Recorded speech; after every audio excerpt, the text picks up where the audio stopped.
Hi guys, welcome to topic 6.1, Direct and Manage Project Work. All the activities that you have planned in the planning process need to be executed. Direct and Manage Project Work process mainly deals with successful management and coordination of the project management plan activities. The objective is to complete the project as planned and to meet the project objectives.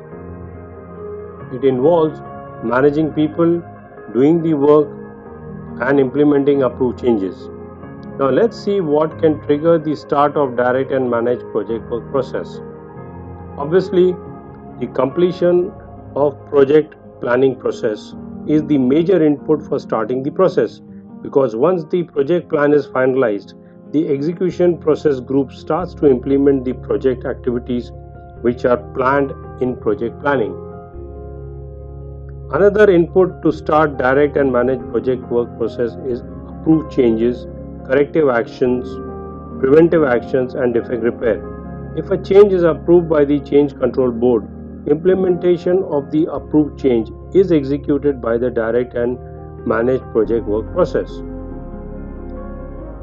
Now let's explore what direct and manage project work process can trigger throughout the project. Probably check out their outputs. New change requests.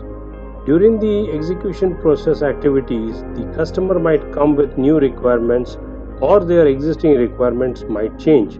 In this case, the change request is submitted and evaluated by the change control board in accordance with the change management plan.